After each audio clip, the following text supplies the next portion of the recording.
Olá pessoal, tudo legal? Tudo beleza? Hoje é um dia especial, vou corrigir a prova, que foi a mesma prova para agente, escrivão e papiloscopista da Polícia Federal. Vamos lá, vou fazer a leitura do texto, são dois textos, tá? Vou fazer a leitura do primeiro texto e vamos resolver as primeiras 8 questões, os primeiros 8 itens.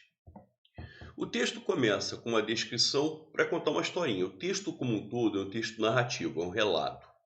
Tá? Então, o autor está contando a história no momento que ele está se mudando de um apartamento para o outro. Então ele descreve um apartamento e descreve o outro. Tinha de deixar aquela casa, não sentia saudades. Você vê que ele está contando a historinha. Aí ele começa a partir daqui a fazer uma descrição. Era uma casa escura, com cheiro doce, enjoado, que nunca passou. Não tinha vista a não ser da janela que dava para o edifício do lado. E só havia as cozinhas. Quando anoitecia, toda aquela vizinhança começava ao mesmo tempo a fazer bife e o ar ficava cheirando a cebola e alho. Você vê que é a descrição do apartamento antigo. Por causa dessa descrição, dessa coisa, devia ser muito ruim morar ali, né? Ele falava, o autor falou, ia-se embora com alegria até. Então ia-se embora até mesmo com alegria, inclusive com alegria, porque o outro apartamento tinha uma janela de onde era possível ver o mar, não todo, mas um pedacinho, que lá um dia talvez lhe mostrasse um navio passando. Então era um apartamento claro, arejado, olha só, completamente diferente do outro. Enquanto um cheirava a bife, né, o pessoal fazendo bife e tal, esse aqui não, apartamento claro, arejado. Tinha uma janela que dava até para ver um pedacinho de mar, ao contrário do outro que dava para um outro prédio, enfim. Mas era preciso levar suas poucas coisas. Uma calça, 2 camisas, um rádio de cabeceira, talcos, dentifrício, tudo aquilo que ele tinha ainda. Tudo que ele tinha cabia numa mala só. Mas tinha gaveta, tinha de desocupar aquela gaveta. 5 ou 6 cartas guardadas ali, naquela gaveta. E aí ele resolveu ler, né, o conteúdo dessas cartas, reler, relembrar o que ele passou ali. Resolveu ler. A começar pela primeira carta. Pondo-as em ordem pelas datas, ela dizia tanto te amo, e contava que andara chorando na rua, que o fora esperar na estação, que a parenta já estava desconfiada de sua tristeza. No fundo de um envelope, o raminho de cabelo havia escurecido com o tempo, mas era um pedacinho de sua beleza, de qualquer forma um pouco da presença a querer bem. Então, certamente alguém que ele amou na vida e tal, enfim, e era uma lembrança dessa pessoa. Vamos então para os itens. Infere-se do texto que a personagem, ao longo de toda a narrativa, e é um texto narrativo com fragmentos descritivos, com certeza, está sendo tomada por um tipo de nostalgia. Sim, até porque quando ele começa a ler as cartas, né, passa essa sensação. Que não está relacionado ao espaço físico, não está relacionado ao apartamento. Daquele primeiro apartamento de onde ele se mudou, ele não sente saudade. Um lugar inóspito, não tinha, a janela dava para um outro prédio, um determinado horário todo mundo fazia, né, o bife lá e ficava cheirando o apartamento para cá. Enfim, ele iria para um lugar muito mais arejado. Então realmente não tinha. A nostalgia não estava relacionada ao espaço físico, mas sim a uma saudade de um estado, o da primeira paixão. Aí não. Quando ele fala aqui, é, quando ele fala aqui, resolveu ler a começar pela primeira, não é a primeira paixão, é a primeira carta, certo? Provavelmente realmente seria uma carta de alguém por quem ele foi apaixonado, ou de alguém que fora apaixonado por ele, mas não tem inferência nenhuma, possibilidade nenhuma de inferir que se trata da primeira paixão. Quando ele fala em primeira aqui, é a primeira carta. Então não há possibilidade de você deduzir que se trata de algo do passado, com certeza, né? Que se trata de uma paixão, sim. Mas da primeira paixão, não, é a primeira carta.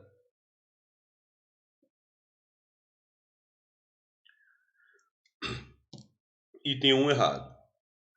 Item 2. O vocábulo até, sétimo período do primeiro parágrafo, empregado no sentido de inclusive, poderia ser deslocado para o início do trecho com alegria até, ou seja, até com alegria. Poderia. Vamos lá para o sétimo período daqui. Então a pessoa estava indo embora, né? O autor estava indo embora. Com alegria, inclusive. Inclusive com alegria. Até mesmo com alegria. Então, inclusive com alegria. Sim, faz sentido. Então, a ideia de inclusão, né, é conservada quando você passa para o início do fragmento. Não tem problema algum aí. Item 2, certo. Item 3. Sem prejuízo para o sentido original do texto, o período quando anoitecia, toda aquela vizinhança começava ao mesmo tempo a fazer bife e o ar ficava cheirando a cebola e alho. Poderia ser reescrito da seguinte maneira. Ao anoitecer, quando anoitecia, beleza. Tá? Você mantém o sentido original, está correto. Aliás, é muito comum, quando você quer estabelecer ideia de tempo, você substituir quando por ao. Né? Lógico que aí o verbo vai ter que vir para o infinitivo. Toda aquela vizinhança começava a fazer bife e o ar ficava cheirando a cebola e alho ao mesmo tempo. Bom, vamos lá. 2 aspectos. Um gramatical. Quem conhece CESP UNB sabe que CESP não aceita essa construção. Tá? Que tem 2 elementos em paralelismo, cebola e alho. Tem 2 elementos em paralelismo. Certo? Colocar preposição e artigo antes do primeiro e não colocar antes do segundo, o CESP acha errado. O CESP acha correto isso aqui. Usar tão somente a preposição. Então, preposição antes dos 2 elementos em paralelismo, sem o artigo, beleza. Agora, se você colocou a crase, é porque você usou preposição e artigo simultaneamente. Isso de cara o CESP já não aceita. A gente já viu várias questões de paralelismo sintático em que essa construção de colocar preposição em artigo antes do primeiro elemento em paralelismo e não colocar antes do segundo, o CESP já não aceita. Então esse item já está errado. Mas existe ainda um outro aspecto, que é o aspecto semântico. Gente, vamos lá, vamos interpretar. Quando o autor fala em que a vizinhança começava ao mesmo tempo a fazer bife, então a ação que é simultânea é de fazer bife. Quando ele fala que o ar ficava cheirando a cebola e alho ao mesmo tempo, esse ao mesmo tempo não está mais relacionado a fazer o bife. Porque o que o autor fala é que eles faziam o bife ao mesmo tempo. Toda aquela vizinhança cozinhava o bife ao mesmo tempo. Aqui o que está sendo dito é que o ar ficava cheirando ao mesmo tempo. Ficava cheirando a cebola e a alho. Então, quando você desloca o termo ao mesmo tempo para o fim, ele se relaciona ao fato de o ar ficar cheirando ao mesmo tempo a cebola e alho. Então, tanto no aspecto gramatical quanto no aspecto semântico, tá, o item fica errado.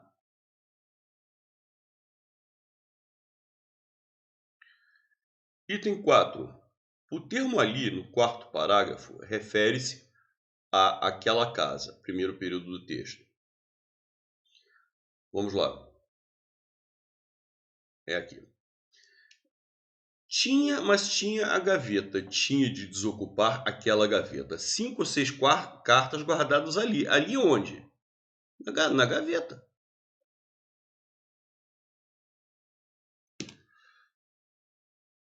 Então, na realidade, está se referindo à gaveta e não àquela casa. Refere-se à gaveta.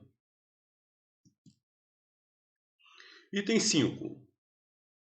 Os vocábulos claro e arejado ao final do primeiro parágrafo fazem referência a navio, o vocábulo que os antecede no período anterior. Vamos lá. Então, olha lá, o cara faz uma descrição do apartamento antigo. Legal. Diz que ele, né, deu até ele fala que ia-se embora até mesmo com alegria, inclusive com alegria, porque o apartamento antigo, as pessoas cozinhavam ao mesmo tempo, cheirava alho, cozinhavam ao mesmo tempo, cheirava alho e cebola. Ao entardecer, quando as pessoas cozinhavam simultaneamente. A janela dava só para o edifício do lado. Enfim, era uma casa escura. Bom, e aí foi para o apartamento. Outro apartamento tinha uma janela de onde era possível ver o mar, não todo, mas um pedacinho, que lá talvez lhe mostrasse um novo navio passando. Lhe mostrasse um navio passando. Claro e arejado era o navio, ou está caracterizando esse novo apartamento? Né? O que era claro e arejado para ele, inclusive porque ele reclama pra caramba da questão do cheiro. Né? Você vê que no início era uma casa escura. Essa aqui não é escura, é um apartamento claro. Com cheiro doce. Ele reclama do cheiro. O cheiro normal do apartamento já é um cheiro doce. Quando chegava no final da tarde, né, à noite, quando anoitecia, que todo mundo cozinhava ao mesmo tempo, o apartamento ficava cheirando a alho e cebola. Esse não. Esse é um apartamento claro e um apartamento arejado. Ele não é escuro e é um apartamento arejado, não tinha aquele cheiro, né? O ar passava ali, enfim. Então não está se referindo a navio, sim ao outro apartamento.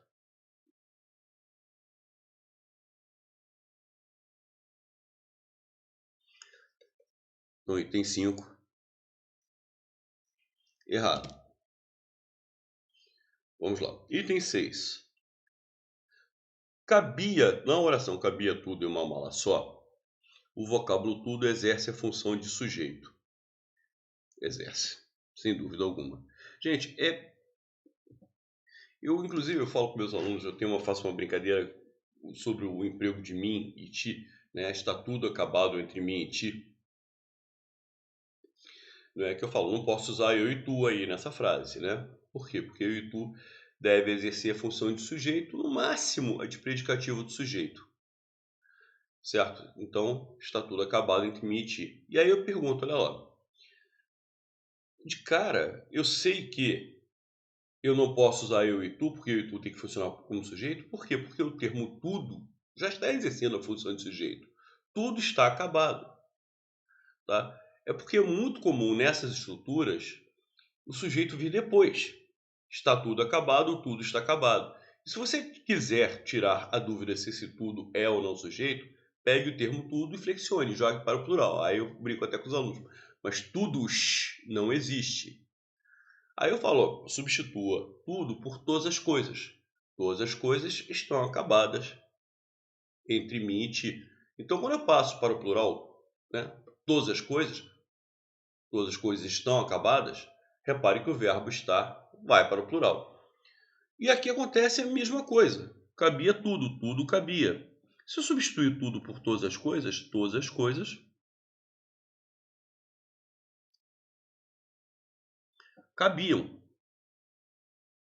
Repare, né? Lógico, tudo não tem plural. Substituir por um elemento que tenha plural. Quando eu passei para o plural, o que aconteceu com o verbo? Flexionou, acompanhou. Se acompanhou, é porque realmente nós confirmamos que o termo tudo está exercendo a função de sujeito.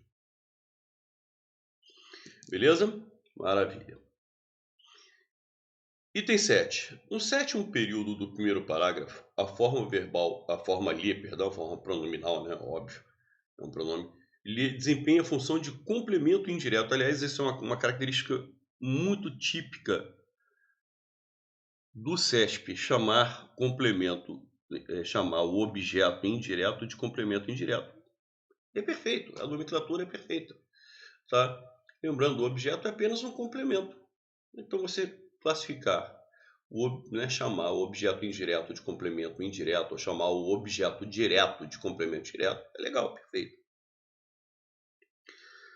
Tá? Desempenha a função de complemento indireto da forma verbal. Mostrar-se e funciona como elemento de coesão ao retomar o personagem da narrativa. Sim.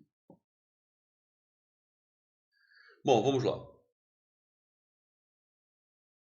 Vamos falar sobre esse livro. Então, olha lá, a pessoa tinha, né, o personagem lá da narrativa tinha que deixar o apartamento, né, e ele estava nem aí quanto a isso, porque esse primeiro apartamento, o apartamento que ele morava, de onde ele está saindo, era um apartamento escuro, um apartamento fedorento de uma determinada maneira, né? Porque ou ele era doce, ou quando todo mundo cozinhava ao mesmo tempo, certo? O apartamento passava a ter cheiro de alho e cebola, não tinha a janela, dava para um outro prédio, enfim. Então ele estava feliz da vida de sair daquele apartamento para ir para um novo, arejado, claro, que tinha uma janela que dava até para ver um pedacinho de mar e tal, enfim. E aí ele fala o seguinte: porque outro apartamento tinha uma janela de onde era possível ver o mar, mas não todo, mas um pedacinho de mar que talvez lhe mostrasse, aí mostrasse a quem? A esse personagem que está mudando de casa, está mudando de apartamento. Mostrasse a esse cara de quem eu estou falando. Mostrasse. Aí eu sempre ensino para meus alunos o seguinte: quando você quiser saber a função sintática do pronome oblíquo, substitua por esse menino. Tá legal? Eu te vi ontem, por exemplo. Aqui. Eu te vi ontem. Eu quero saber a função sintática do termo ter. Eu substituo por esse menino. Eu vi esse menino ontem. Quem vê, vê alguém. Esse menino é objeto direto. O pronome oblíquo ter é objeto direto. Tá legal? Não substitua ter por ti, porque, por exemplo, o pronome oblíquo tônico ele tem que vir sempre preposicionado e pode induzir você ao erro. Tanto é que se você substituir ter por ti nessa frase que eu acabei de escrever, ficaria eu vi a ti ontem. Aí você olha a preposição a, acha que o termo é objeto indireto. Não é objeto indireto. Tá? Quando o verbo é transitivo direto, como no caso o verbo ver, se você usar o pronome oblíquo tônico, como o pronome oblíquo tônico tem que vir sempre preposicionado, você é obrigado a inserir a preposição a. Quando o verbo é transitivo direto, a preposição a está de plantão para ser inserida nesse contexto. Por isso que é muito mais conveniente você substituir por esse menino. Porque se a preposição não tiver que aparecer, ela não vai aparecer. Mas, por outro lado, se ela tiver que aparecer, vai aparecer. É o que acontece aqui. Talvez mostrasse a esse menino um navio. Quem mostra, mostra alguma coisa. Um navio é objeto direto. A alguém. A esse menino, olha lá. A preposição tinha que aparecer e apareceu. Ao contrário do eu te vi. Então está completando a ideia do verbo mostrar com a preposição a, objeto indireto. Aliás, o lia, ele sempre vai substituir um termo preposicionado. Nem sempre é objeto indireto. O lia pode ser complemento nominal, por exemplo. Eu lhe sou útil. Eu sou útil a esse menino. A esse menino não complementa a ideia de verbo, completa a ideia de útil, que é um nome. Tá? Pode ser adjunto adnominal, quando der a ideia de posse. Pisaram-lhe o pé, pisaram o seu pé, pisaram o pé desse menino, então o pé desse cara, deu ideia de posse, é adjunto adnominal. E pode ser objeto indireto, como aqui foi. Então, vamos lá. Ele retoma o personagem da narrativa, sim, retoma. O lhe está fazendo referência à pessoa que está saindo de um apartamento para um apartamento novo. E complementa a ideia do verbo mostrar, né? E a preposição fica embutida, fica compreendida na própria natureza do pronome lhe. É um objeto indireto, certo? Perfeito. Item 8. A forma verbal tinha foi empregado com o mesmo sentido nos dois seguintes períodos do segundo parágrafo. Mas tinha a gaveta. O verbo ter aqui está no sentido de existir. Existia a gaveta. Tinha de desocupar. Aqui ele é apenas auxiliar. Ele havia de desocupar. O verbo principal é desocupar. Então, o primeiro está no sentido de existir. Ele é até um emprego coloquial, né? Então, é um emprego coloquial. E o outro está nos dois casos. Coincidentemente, até poderia substituir pelo verbo haver. Tá, poderia substituir pelo verbo haver nos dois casos? Poderia. Só que as duas ocorrências do haver também teriam significados diferentes. Do primeiro, né? Existia, ocorria uma gaveta. Então, existia. Então, o verbo ter aqui, o sentido mesmo é de existir. E o tinha aqui, na realidade, eu até poderia substituir pelo haver, mas ele é apenas auxiliar de desocupar. Dá uma ideia de obrigação. Eu devia desocupar a gaveta. Eu devia desocupar. Então, os significados são completamente distintos. Beleza, pessoal? Maravilha! Vamos então para o segundo texto. Cresce rapidamente em quase todos os países um número de pessoas na prisão ou que esperam prováveis sentenças de prisão. Tá? Isso que devia estar em vermelhinho aqui, porque tem uma questão que analisa o emprego desse esperam. Então, realmente, há uma quantidade gigantesca hoje de pessoas que já estão na prisão e tem outras que estão aguardando apenas as sentenças. Né? Em quase toda parte, a rede de prisões está se ampliando intensamente.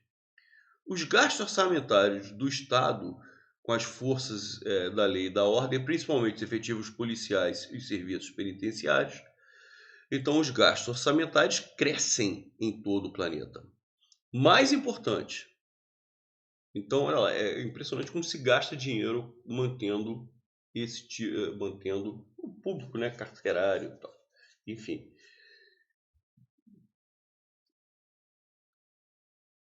Mais importante, a proporção da população em conflito direto com a lei e sujeita à prisão cresce em ritmo que indica uma mudança mais que meramente quantitativa.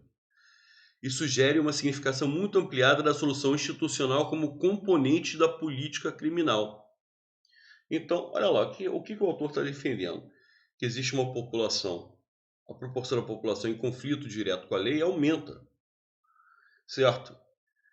Então, proporção aqui está aqui, com a lei e sujeita à prisão cresce, aumenta em ritmo que indica uma mudança mais que meramente quantitativa. Quer dizer, o problema não é só na quantidade de gente que está indo para a prisão, que está em confronto com a lei. Então, sugere uma significação muito ampliada da solução institucional como componente de política criminal. E assinala, além disso, que muitos governos alimentam a pressuposição. Olha só, então essa situação que hoje os governos alimentam uma pressuposição, e o que é pior, essa pressuposição ganha cada vez mais o apoio populacional. Então, que goza de amplo apoio na opinião pública. Que pressuposição é essa? De que há uma crescente necessidade de disciplinar importantes grupos e segmentos populacionais. Então, olha, a opinião pública acha que realmente existe uma crescente necessidade, quer dizer, aumenta cada vez mais a necessidade de você disciplinar grupos populacionais. A proporção da população que cumpre sentenças de prisão é distinta em cada país, refletindo idiosincrasias, quer dizer, características, especificidades, peculiaridades de tradições culturais e histórias de pensamento de práticas penais. Mas o rápido crescimento parece ser um fenômeno universal. Então, olha lá, em cada país a proporção é diferente, é verdade. Em cada país é uma proporção diferente. Mas existe, independentemente das características de cada país, de cada prática penal de cada país, né? Das tradições culturais e das práticas penais. Tá? Mas, independentemente disso tudo, existe um rápido crescimento, e esse crescimento parece ser um fenômeno universal. Sobretudo, principalmente na parte mais desenvolvida do mundo. Bom, vamos lá, vamos para as questões. Questão 9. Conclui-se das ideias do texto que, apesar de existirem peculiaridades culturais, peculiaridades e idiosincrasias, né? Como o autor diz aqui, olha lá. Então, existem idiosincrasias, né, de cada país? Sim. Então, peculiaridades culturais e históricas sobre o estabelecimento das penas em cada país, é exatamente o que ele está falando aqui, refletindo idiosincrasias, quer dizer, especificidades, características, peculiaridades de tradições culturais, histórias de pensamento e de práticas penais. Está batendo exatamente com esse fragmento. O crescimento do encarceramento apresenta-se como um fenômeno universal. Sim, apresenta-se como um fenômeno universal que, chancelado pela opinião pública, olha lá, que goza de amplo apoio na opinião pública, certo? Tem sido adotado como política de segurança por muitos governos. Sim, tem sido, principalmente das regiões mais desenvolvidas do planeta. Sim, mas parece ser um fenômeno universal em toda a ponta mais envolvida do mundo. Perfeito, olha lá. Então, cara, bate exatamente com tudo isso que foi colocado. Item 9, certo. Item 10. Vamos lá. Seriam preservados a correção e sentidos do texto caso a vírgula empregada imediatamente após o vocábulo rapidamente fosse suprimida. Olha lá. Cresce rapidamente o quê? Cresce rapidamente o número de pessoas. Esse termo o número é sujeito do verbo crescer. É só você colocar em ordem. O número de pessoas cresce rapidamente. Só que entre o verbo crescer e o sujeito, entre o verbo e o sujeito, nós temos rapidamente, que é um adjunto adverbial com apenas uma palavra, e nós temos um outro adjunto adverbial em quase todos os países. Essa vírgula aqui, na realidade, essa vírgula, tá? Ela faz um par com a outra vírgula depois de quase todos os países. Gente, entre sujeito e verbo não pode haver uma vírgula. Pode haver duas. Duas pode. Para quê? Para quê? Para você indicar que existe um elemento estranho entre sujeito e verbo. Ou entre verbo e sujeito, mesmo fora de ordem. Mas uma não. Ou eu isolo totalmente, ou eu não isolo. Tá? Acho que, nesse caso particularmente, o ideal é você isolar totalmente, já que se trata de um adjunto adverbial de lugar, já com um corpo relativamente extenso, um corpo com 5 palavras, em quase todos os países, exigindo realmente uma pausa. Tá legal? Eu acho até que caberia a discussão, se ele perguntasse se as duas vírgulas poderiam ser extraídas. Porque existem autores que dizem, mas espera lá, um adjunto adverbial com 5 palavras não representa um corpo extenso, não obriga que haja uma pausa, certo? Uma interrupção. Já existem outros que falam, não, espera lá, são 5 palavras. 5 palavras é um corpo extenso, eu tenho que isolar por vírgulas. Agora, de qualquer forma, indo por um caminho de que existem autores que defenderiam que as vírgulas seriam obrigatórias. Existem autores que defenderiam que as vírgulas, o par, seria facultativo. Agora, uma vírgula, não. Ou você usa as duas ou nenhuma das duas. No caso, eu acho melhor com as duas vírgulas. Agora, eliminar só uma, essa aí, tanto uma corrente quanto a outra, pode ter certeza, vai dizer que está errado.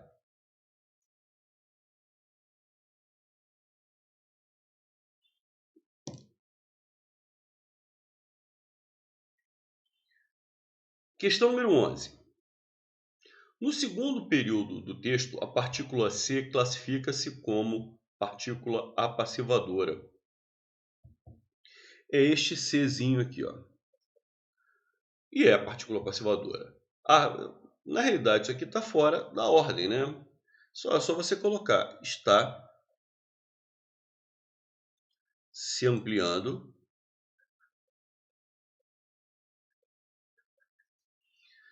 a rede, está se ampliando a rede de prisões.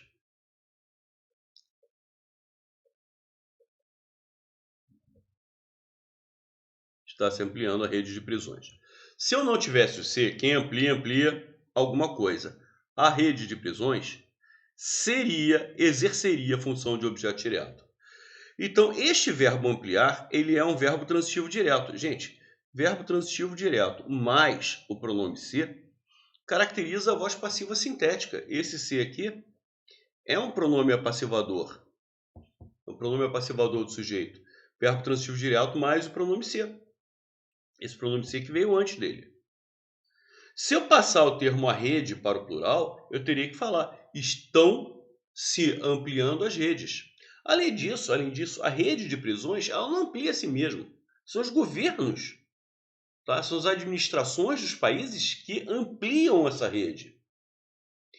Então, se eu não tivesse o ser, esse termo seria objeto direto, e tendo o ser, que esse termo se transforma em sujeito paciente, mas é um sujeito paciente, porque a rede de prisões não amplia-se a si mesma. Ela é ampliada. Inclusive, eu poderia pegar essa construção aqui e transformar em voz passiva analítica.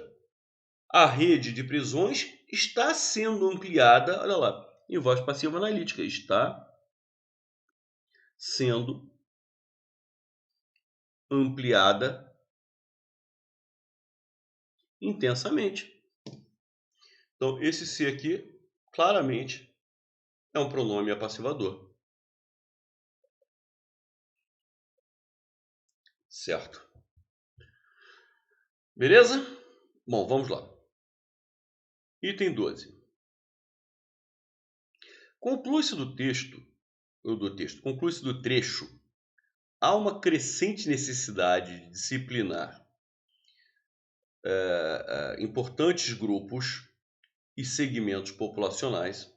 Então, olha lá, quando ele fala, conclui-se do trecho, que há uma crescente necessidade de disciplinar importantes grupos e segmentos populacionais,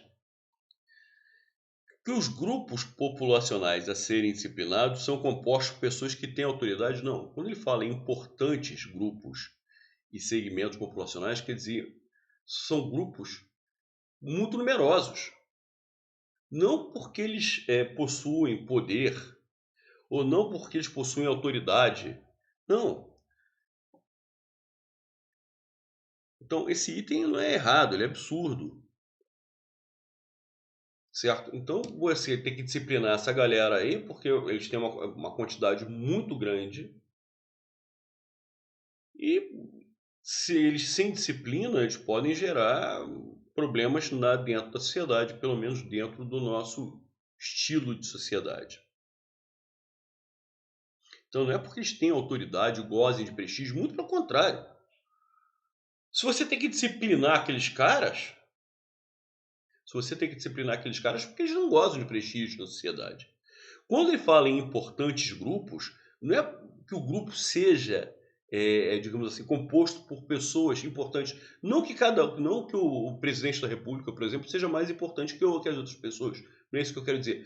Mas o que eu quero dizer é quando ele fala assim, quando fala em importantes grupos, não é que essas pessoas tenham poder, que tenham acesso às melhores escolas. Não, nada disso. Ou que gozem de mais prestígio na sociedade. Não. Importantes grupos, importantes aí está no sentido de numerosos. De grupos que conseguem, pela quantidade de pessoas, né, fazer muito barulho. Certo? Então, né, o item 12 não é errado, é absurdo. Né? Não são pessoas que gozam de prestígio na sociedade. Bom, e aí até uma coisa curiosa, né? E tais grupos têm adotado comportamentos indesejáveis. Esses grupos importantes, de vez em quando, cometem. Aí o importante no sentido que de relevante, pessoas com prestígio, enfim. Vamos lá. Questão número 13. O travessão empregado no último período do primeiro parágrafo confere ao trecho final do período por ele isolado um destaque, mas sua supressão manteria a correção gramatical. Vamos a esse travessão. Tá aqui o travessão. Vamos lá. Aqui. A frase é grande. Mais importante, a proporção da população em conflito direto com a lei sujeita à prisão cresce em ritmo que indica uma mudança mais que meramente quantitativa. Isso sugere uma significação muito ampliada da solução institucional como componente da política criminal. E assinala, tá? Então, olha só. Ele já tinha dito o seguinte, que indica uma mudança mais que meramente quantitativa, e sugere e assinala. Tá legal? Como já tinha a ocorrência da primeira conjunção e, ele preferiu colocar um travessão antes. Quando ele coloca o travessão antes do último e, ligando, né, a última oração, tá?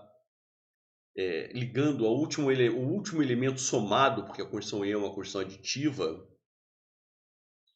o que ele quis fazer? Ele quis dar realce a esse último fragmento, sobretudo quando ele diz que existe uma pressuposição de que há uma necessidade de disciplinar determinados grupos e que essa pressuposição possui um grande apoio da opinião pública, ou seja, a opinião pública acha que é isso mesmo, que você tem que disciplinar esse grupo, essa galera. Então, na realidade, mas você, antes da conjunção e, não é natural o emprego desse travessão, não é natural. E ele, o autor, só colocou para dar realce, para dar ênfase. Poderia eliminar essa travessão? Poderia. O período continuaria coerente? Continuaria. A correção gramatical seria conservada? Seria. Tá legal? Você só perderia esse destaque, essa ênfase, esse realce. Sim.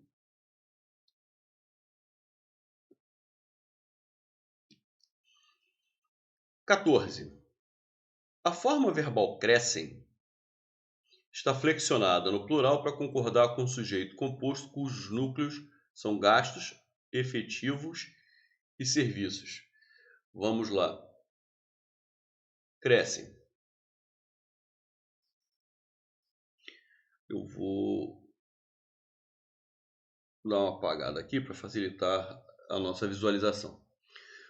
Os gastos orçamentários do Estado com as forças da lei e da ordem, esses gastos crescem em todo o país. Agora, olha lá, quando ele fala que os gastos orçamentários do Estado com as forças da lei e da ordem, então ele vai esclarecer que forças da lei são essas. São os efetivos policiais e os serviços penitenciários. Então, esse elemento aqui ele não está sendo somado ao sujeito. O sujeito é os gastos orçamentários do Estado. Os gastos orçamentários crescem. E esses gastos orçamentários do Estado são com as forças da lei e da ordem. Quem são essas forças da lei e da ordem? São os efetivos policiais e os serviços, tá? E os serviços penitenciários. Então, eu estou explicando, eu estou esclarecendo quem são os efetivos policiais, quem são essas forças da lei e da ordem. Isso aqui não faz parte do sujeito. O sujeito é só os gastos orçamentários. Então, este verbo aqui está na terceira pessoa do plural porque concorda com um sujeito simples, que é gastos orçamentários do Estado com as forças, cujo núcleo é gastos. Tá? Então, só há um núcleo, que é gastos. Isso aqui explica, esclarece nem os gastos. Os efetivos não está nem explicando o que são os gastos. Tá? Ele está explicando quem são as forças da lei e da ordem. Então, item 14, errado. Item 15. Seria mantida a correção gramatical do texto caso a forma verbal esperam fosse substituída por espera. Então, vamos lá. Então, isso aqui está no primeiro período do texto. Aqui. Olha lá. O número de pessoas na prisão ou que esperam, e aí ele propõe a substituição de esperam por espera. Tá legal? E faz sentido. Por quê? Inclusive, esse aqui, número de pessoas na prisão, ou as quais esperam, se eu substituir por as quais, o antecedente é pessoas. Feminino e plural. Então, olha lá. Cresce rapidamente em quase todos os países o número de pessoas na prisão ou as quais esperam prováveis sentenças de prisão. Mas eu também poderia trabalhar com o qual. E esse o qual, em vez de se referir a pessoas, se refere a número. O número de pessoas, o qual espera prováveis, tal. Se eu substituir que por o qual, e esse pronome relativo está exercendo a função de sujeito, tá? O antecedente passa a ser número. Eu não falo a quantidade, né? Uma quantidade grande de pessoas espera o desfecho da situação. Uma grande quantidade de pessoas espera o desfecho. Espera, concordando com quantidade, quantidade aí pode, né? Quantidade aí é sinônimo de número. Um número de pessoas aguarda. É a mesma coisa. O número de pessoas espera prováveis sentenças. Então eu posso concordar tanto com o número quanto com pessoas. Né? E o pronome relativo que poderia ter como antecedente tanto número quanto pessoas. O que leva o verbo esperar tanto poder estar no plural, concordando com um dos antecedentes, que seria pessoas, ou com outro antecedente, que seria número.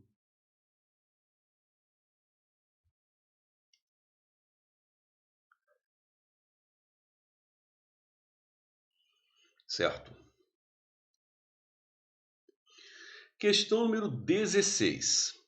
Na argumentação desenvolvida no texto, a informação presente em cresce rapidamente em quase todos os países o número de pessoas na prisão, e cresce mesmo, coaduna-se com a informação presente em o rápido crescimento, então cresce rapidamente, o rápido crescimento, parece ser um fenômeno universal em toda a ponta mais desenvolvida do mundo. Sim, então em quase todos os países está crescendo o número de pessoas que estão indo para a prisão. Tá? E esse crescimento é um crescimento universal, o texto diz isso o tempo inteiro, tanto na parte inicial. Aliás, ele começa o texto com isso e conclui o texto com isso. Cresce rapidamente em quase todos os países o número de pessoas na prisão ou que esperam prováveis sentenças de prisão. Certo? E ele fecha dizendo: a proporção de pessoas que cumprem sentenças de prisão é distinta em cada país, o que reflete, o que denuncia, o que demonstra as características das tradições culturais e histórias de pensamento. Agora, de qualquer forma, existe um rápido crescimento em todo o universo. Então, parece ser um fenômeno universal. Sobretudo nos países mais desenvolvidos, sobretudo na ponta mais desenvolvida do mundo. Então, é lógico que é como se falasse, olha, eu vou falar sobre esse tema, que é o tema do crescimento da população carcerária, e vou falar disso de uma forma geral, e no final ele retoma aquilo ali para fazer uma conclusão. Né? Ele praticamente repete o que está escrito no início do texto para concluir, para enfatizar aquela tese dele. Então, item 16, certo. Item 17.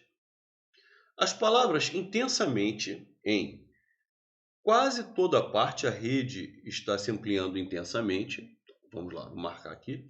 E ampliada sugere uma significação muito ampliada, beleza? Desempenham a mesma função sintática. Pera lá, aí não. Está se ampliando intensamente, é o modo como ele está se ampliando. Então, isso aqui é um adjunto adverbial de modo. Isso aqui é um adjunto adverbial de modo. E sugere uma significação muito ampliada. Quem sugere, sugere alguma coisa. Uma significação muito ampliada, isso tudo aqui é objeto direto. Tudo isso é objeto direto. Significação é o núcleo do objeto direto. E ampliada é um adjunto adnominal. Adnominal. Então são funções sintáticas diferentes.